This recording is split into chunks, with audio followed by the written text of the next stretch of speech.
राधे राधे अथा YouTube channel पर हम आपका स्वागत करते हैं। आइए आज हम श्रीमद् भगवद गीता के 7वें अध्याय की कथा को सुनते हैं।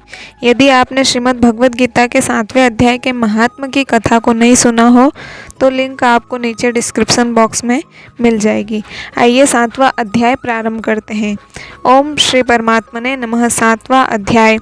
उसके उपरांत श्री कृष्ण भगवान बोले, हे पार्थ, तू मेरे में अनन्य प्रेम से आसक्त हुए मन वाला और अनन्य भाव से मेरे परायण होकर योग में लगा हुआ मुझको संपूर्ण विभूति, बल, ऐश्वर्य आदि गुणों से युक्त सबका आत्म रूप जिस प्रकार संशय रहित जानेगा उसको सुन।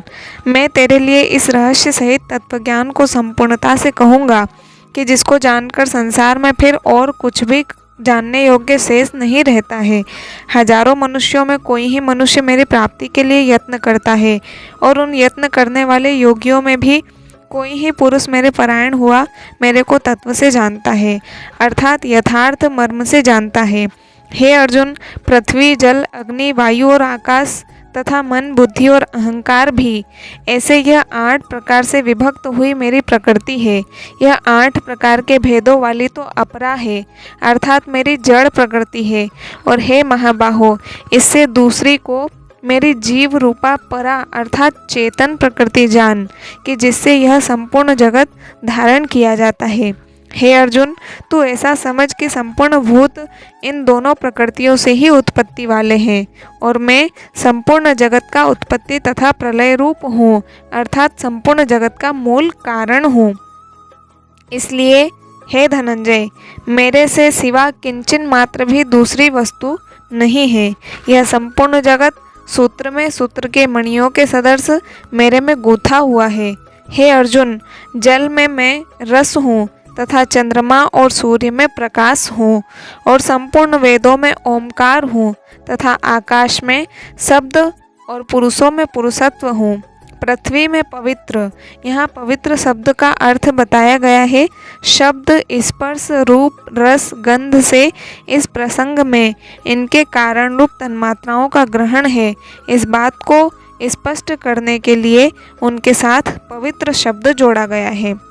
तो पृथ्वी में पवित्र, गंध और अग्नि में तेज हूँ तथा संपूर्ण भूतों में उनका जीवन हूँ, अर्थात जिससे वे जीते हैं वह मैं हूँ और तपस्वियों में तप हूँ।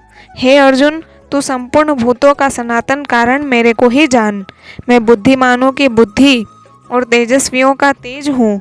हे भरत श्रेष्ठ, मैं बलवानों का आसक्ति और कामनाओं से रहित बल अर्थात सामर्थ्य हूँ और सब भूतों में धर्म के अनुकूल अर्थात शास्त्र के अनुकूल काम हूँ। और भी जो सत्वगुण से उत्पन्न होने वाले भाव हैं और जो रजोगुण से तथा तमोगुण से होने वाले भाव हैं, उन सबको तू मेरे से ही होने वाले जान, परंतु वास्तव में उनमें मैं और वे मेरे में नहीं हैं। गुणों के कार्य रूप सात्विक, राजस और तामस, इन तीनों प्रकार के भावों से अर्थात राग, द्वेषादि विकारों से और संपूर्ण विषयों से यह सब संसार मोहित हो रहा है। इसलिए इन तीनों गुणों से परे मुझ अविनाशी को तत्व से नहीं जानता, क्योंकि यह अलौकिक अर्थात अति अद्भुत त्रिगुणमयी मेरी योग माया बड़ी दुस्तर है। परंतु जो पुरुष मेरे को ही निरंतर भजते हैं वे इस माया को उल्लंघन कर जाते हैं, अर्थात संसार से तर जाते हैं। ऐसा सुगम उपाय होने पर भी माया द्वारा हरे हुए ज्ञान वाले और आसुरी स्वभाव को धारण किए हुए तथा मनुष्यों में नीच और दूषित कर्म करने वाले मूढ़ लोग तो मेरे को नहीं भजते हैं। हे भरतवंशियों में श्रेष्ठ अर्जुन, उत्तम कर्म वाले अर्थार्थी अर्थात सांसारिक पदार्थों के लिए भजने वाला, आर्त अर्थात संकट निवारण के लिए भजने वाला, जिज्ञासु अर्थात मेरे को यथार्थ रूप से जानने की इच्छा से भजने वाला। तो हे भरतवंशियों में श्रेष्ठ अर्जुन, उत्तम कर्म वाले अर्थार्थी, आर्त, जिज्ञासु और ज्ञानी अर्थात निष्कामी, ऐसे 4 प्रकार के भक्तजन मेरे को भजते हैं। उनमें भी नित्य मेरे में एक ही भाव से स्थित हुआ अनन्य प्रेम भक्ति वाला ज्ञानी भक्त अति उत्तम है, क्योंकि मेरे को तत्व से जानने वाले ज्ञानी को मैं अत्यंत प्रिय हूँ और वह ज्ञानी मेरे को अत्यंत प्रिय है। यद्यपि ये सब ही उदार है, अर्थात श्रद्धा सहित मेरे भजन के लिए समय लगाने वाले होने से उत्तम है, परंतु ज्ञानी तो साक्षात मेरा स्वरूप ही है, ऐसा मेरा मत है, क्योंकि वह स्थिर बुद्धि ज्ञानी भक्त अति उत्तम गति स्वरूप मेरे में ही अच्छी प्रकार स्थित है। जो बहुत जन्मों के अंत के जन्म में तत्वज्ञान को प्राप्त हुआ ज्ञानी सब कुछ वासुदेव ही है, अर्थात वासुदेव के सिवा अन्य कुछ है ही नहीं। इस प्रकार मेरे को भजता है वह महात्मा अति दुर्लभ है। हे अर्जुन, जो विषयासक्त पुरुष हैं वे तो अपने स्वभाव से प्रेरे हुए तथा उन भोगों की कामना द्वारा ज्ञान से भ्रष्ट हुए उस नियम को धारण करके, अर्थात जिस देवता की पूजा के लिए जो नियम लोक में प्रसिद्ध है उस नियम को धारण करके अन्य देवताओं को भजते हैं, अर्थात पूजते हैं। जो सकामी भक्त जिस देवता के स्वरूप को श्रद्धा से पूजना चाहता है उस भक्त की मैं उस ही देवता के प्रति श्रद्धा को स्थिर करता हूँ। वह पुरुष उस श्रद्धा से युक्त हुआ उस देवता के पूजन की चेष्टा करता है और उस देवता से मेरे द्वारा ही विधान किए हुए उन इच्छित भोगों को निसंदेह प्राप्त होता है, परंतु उन अल्प बुद्धि वालों का वह फल नाशवान है तथा वे देवताओं को पूजने वाले देवताओं को प्राप्त होते हैं और मेरे भक्त चाहे जैसे ही भजे शेष में वे मेरे को ही प्राप्त होते हैं।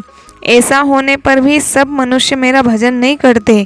इसका कारण यह है कि बुद्धिहीन पुरुष मेरे अनुत्तम अर्थात जिससे उत्तम और कुछ भी नहीं ऐसे अविनाशी परम भाव को अर्थात अजन्मा अविनाशी हुआ भी अपनी माया से प्रकट होता हूँ, ऐसे प्रभाव को तत्व से न जानते हुए मन इंद्रियों से परे मुझ सच्चिदानंद घन परमात्मा को मनुष्य की भांति जन्म कर व्यक्ति भाव को प्राप्त हुआ मानते हैं।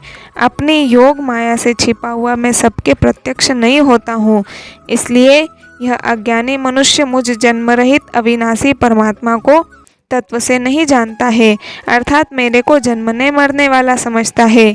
हे अर्जुन, पूर्व में व्यतीत हुए और वर्तमान में स्थित तथा आगे होने वाले सब भूतों को मैं जानता हूँ, परंतु मेरे को कोई भी श्रद्धा भक्ति रहित पुरुष नहीं जानता, क्योंकि हे भरतवंशी अर्जुन, संसार में इच्छा और द्वेष से उत्पन्न हुए सुख दुखादि द्वंद्व रूप मोह से संपूर्ण प्राणी अति अज्ञानता को प्राप्त हो रहे हैं, परंतु निष्काम भाव से श्रेष्ठ कर्मों का आचरण करने वाले जिन पुरुषों का पाप नष्ट हो गया है वे राग द्वेषादि द्वंद्व रूप मोह से मुक्त हुए और दृढ़ निश्चय वाले पुरुष मेरे को सब प्रकार से भजते हैं। जो मेरे शरण होकर जरा और मरण से छूटने के लिए यत्न करते हैं वे पुरुष उस ब्रह्म को तथा संपूर्ण अध्यात्म को और संपूर्ण कर्म को जानते हैं। जो पुरुष अधिभूत और अधिदेव के सहित तथा अधियज्ञ के सहित सबका आत्म रूप मेरे को जानते हैं, अर्थात जैसे भाप, बादल, धूम, पानी और बर्फ यह सभी जल स्वरूप हैं, वैसे ही अधिभूत, अधिदेव और अधियज्ञ आदि सब कुछ वासुदेव स्वरूप हैं। ऐसे जो जानते हैं वे युक्त चित्त वाले पुरुष अंत काल में भी मुझको ही जानते हैं, अर्थात प्राप्त होते हैं। इति श्रीमद् भगवद गीता रूपी उपनिषद एवं ब्रह्म विद्या तथा योग शास्त्र विषयक श्री कृष्ण और अर्जुन के संवाद में ज्ञान विज्ञान योग नामक 7वां अध्याय। इस प्रकार से हमने श्रीमद् भगवद गीता के 7वें अध्याय की कथा को सुना, जिसमें कुल 30 श्लोक है। अगले वीडियो में फिर हम मिलते हैं एक नए प्रसंग के साथ में। तब तक के लिए सभी को राधे राधे।